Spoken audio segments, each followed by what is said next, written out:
নমস্কার, সবাইকে আমার চ্যানেলে স্বাগত। আজকে বানাবো একটি সীতা মা। এর আগে আমি একটি রাম বানিয়েছিলাম এরকমই হাফ বডি। সেটা যারা যারা দেখেছো তাদেরকে ধন্যবাদ, এবং যারা দেখোনি তারা অবশ্যই দেখে আসবে আমার চ্যানেল থেকে।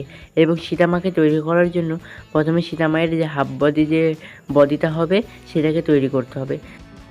এবং শাড়ির আঁচল বানানোর জন্য একটুখানি মাটির লেচি কেটে লম্বা করে দিয়ে দিতে হবে, যেরকমভাবে আমি দিচ্ছি, যাতে একটুখানি ওপরে ভাঁজ মনে হয়। এবং একটা ছুরির সাহায্যে এরকম দাগ দাগ কেটে নিচ্ছি। আমি ছুরি ইউজ করছি, তোমরা অন্য কিছু ইউজ করতে পারো।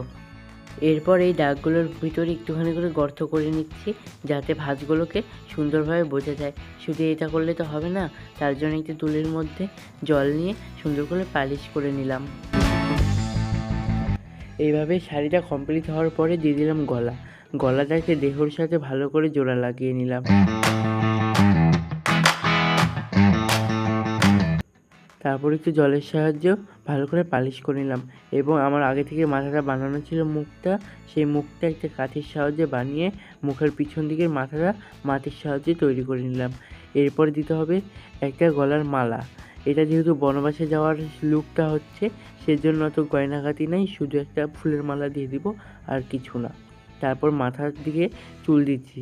চুলটা হবে একটু কোঁকড়ানো, ঢেউ খেলানো, তার জন্য ভাগে ভাগে 3 ভাগে আমি মাটি দিয়েছি। তোমাদের যদি প্লেন চুল ভালো লাগে তো তোমরা একবারে প্লেন করে চুলটা দিবে, আর আমি ঢেউ খেলানো করবো জন্য 3 ভাগে চুলটা দিচ্ছি। যেহেতু দেবী, সেই জন্য একটু ঢেউ খেলানোই ভালো লাগে। তারপরে একটা কাঠির সাহায্যে চুলগুলো দাগ কেটে নিচ্ছে, এবং মাথার পিছনে চুলটা ফাঁকা ফাঁকা লাগছে জন্য একটা ফুলের মালা দিয়ে দিলাম। এবার আসা যাক রঙের কাজে। রং করার জন্য প্রথমে সাদা দিয়ে পুরো দেহটাকে কভার করে নিলাম। তারপর মুখটা এবং গলাটা স্কিন কালার দিয়ে আমি কালার করছি।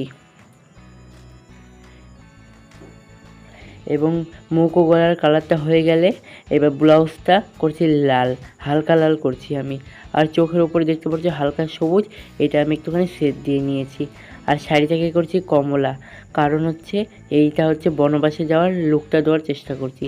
এবং শুধু একাশি কমলা তো আর ভালো লাগে না, তার জন্য একটুখানি লাল দিয়ে বর্ডার দিয়ে দিচ্ছি, এবং ভাঁজগুলোর মধ্যে একটুখানি দাগ দিয়ে দিচ্ছি। এবার পুরো চুলটাকে কালো রং করে দিচ্ছি। তারপর আসা যাক চোখে। প্রথমে চোখের ভিতরটা সাদা রং করে মালাটার কাছে চলে আসলাম। মালাটা এবং মাথার পিছনে যে ফুলের মালাটা দিয়েছি, এই দুটাকে প্রথমে সাদা কালার করে নিতে হবে, এবং মাঝখানে গোলাপি, লাল আর সবুজ দিয়ে ফুলগুলো একটু আঁকায় নিতে হবে, তাই সুন্দর লাগে যাতে।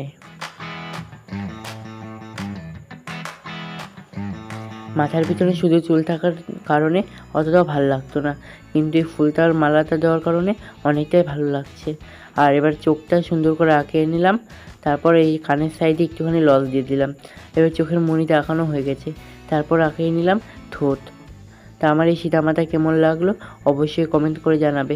আর আগের রামটা যে দেখোনি, সে অবশ্যই রামের ভিডিওটাও দেখে আসবে। আর আমার এই ছোট্ট চ্যানেল থেকে যারা এখনও সাবস্ক্রাইব করোনি, তারা অবশ্যই প্লিজ প্লিজ প্লিজ সাবস্ক্রাইব করে দিও।